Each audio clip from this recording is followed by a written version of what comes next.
Belum lagi kelelahan dari segi menunaikan berbagai kewajiban, tapi ada godaan-godaan, ada cobaan-cobaan.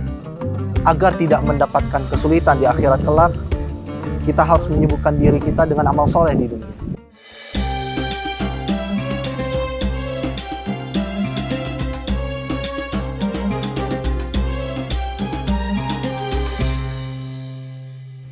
Assalamualaikum warahmatullahi wabarakatuh. Alhamdulillahi rabbil alamin. Wabihi nasta'inu ala umuri dunya waddin. Wassalatu wassalamu ala nabiyyina Muhammadin wa ala alihi wa sahbihi ajma'in. Allahumma anfa'na bima 'allamtana wa 'allimna ma yanfa'una wa zidna ilma.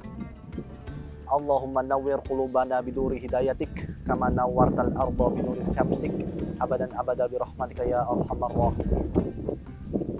Para jemaah rahimakumullah, walhamdulillah, sampai pada hari ini Allah masih memberikan kita nikmat, masih memberikan kita sehat walafiat, iman dan Islam, sehingga sampai saat ini kita masih bisa beribadah di bulan Ramadan ini, khususnya menunaikan puasa Ramadan dan juga ibadah-ibadah yang lain. Saudaraku semua, kita sedikit tadabbur pada surat Al-Balad ayat 4. A'udzu billahi minasyaitonir rajim. Laqad khalaqnal insana fi kabad. Sungguh manusia itu kami ciptakan dalam keadaan yang susah payah. Nah, dalam tafsir Jalalain, fi kabad itu diartikan sebagai fi nasabin wa syiddatin, dalam keadaan yang lelah dan juga dalam keadaan yang sulit. Yukabidu masaibad dunya wa syadaidal akhirah. Manusia akan mengalami musibah-musibah di dunia dan juga kesulitan-kesulitan di akhirat.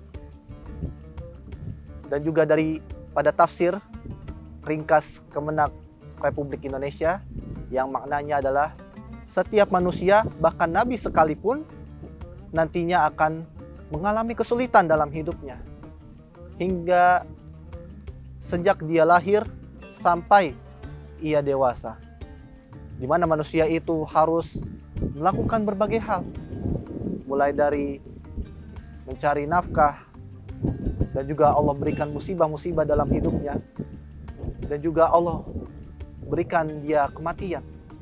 Bahkan Nabi SAW sekalipun akan mengalami kesulitan dalam hidupnya, dari lahir hingga dewasa.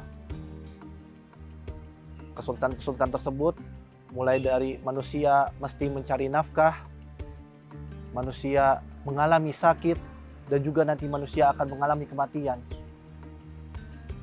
Belum lagi tidak hanya di dunia, tapi juga di akhirat juga. Ketika dia masuk ke alam kubur, maka dia akan mengalami kesulitan lagi pada saat di alam kubur, dan juga pada saat mereka berkumpul di padang mahsyar sampai mereka menuju surga.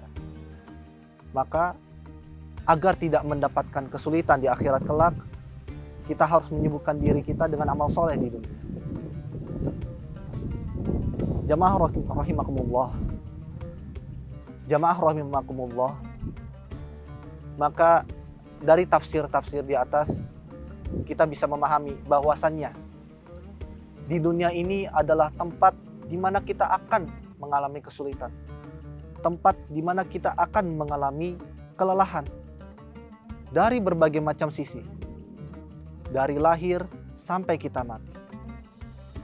Entah itu kelelahan dalam mencari nafkah, kelelahan dalam mempelajari berbagai banyak hal, kelelahan yang dari berbagai sisi, belum lagi cobaan-cobaan yang Allah berikan kepada kita, belum lagi kelelahan dari segi menunaikan berbagai kewajiban, di mana kita tidak selalu dalam keadaan yang fit, dalam keadaan yang sehat dan lain sebagainya. Tapi ada godaan-godaan, ada cobaan-cobaan, dan juga ada hal-hal yang mungkin akan mengalami menghalangi kita.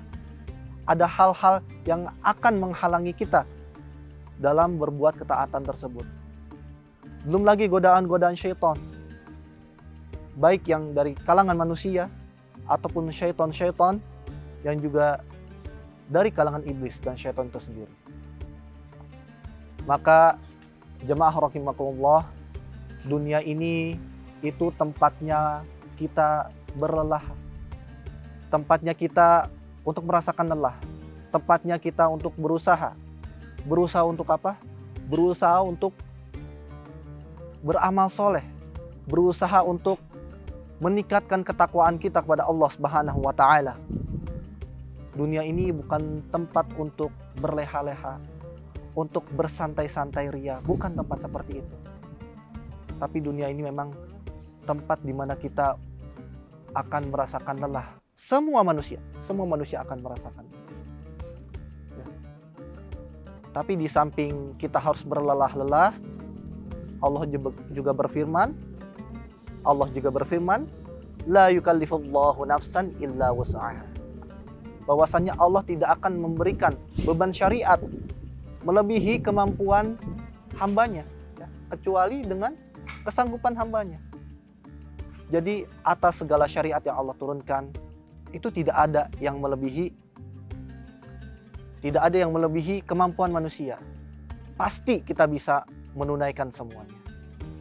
Maka daripada itu, di dunia ini kita pasti akan merasakan lelah, merasakan capek, dan juga untuk melakukan ketaatan. Tapi ketaatan itu sendiri, itu tidak akan lebih daripada kemampuan kita. Mari di bulan Ramadan ini kita tingkatkan amal ibadah kita, dan juga nanti di bulan-bulan yang lainnya kita berlelah-lelah, kita berusaha dengan berbagai keadaan yang kita alami untuk senantiasa menunaikan amal soleh, melakukan ketaatan kepada Allah, melewati semua ujian, cobaan, dan musibah yang mungkin nanti Allah akan berikan kepada kita atau sedang Allah berikan kepada kita. Yang insya Allah dengan itu semua kita akan memetik buah yang manis di akhirat kelak. Dan nantinya ketika kita di akhirat, di alam kubur, di padang mahsyar, insya Allah buah dari amal soleh itu tidak membuat kita kesulitan di akhirat. Kita hanya merasakan kelelahan, merasakan kesulitan hanya di dunia saja. Tentu ini adalah nasihat untuk diri kami pribadi dan umumnya untuk jamaah semua. Jika ada salah-salah kata, kami mohon maaf sebesar-besarnya. Assalamualaikum warahmatullahi wabarakatuh.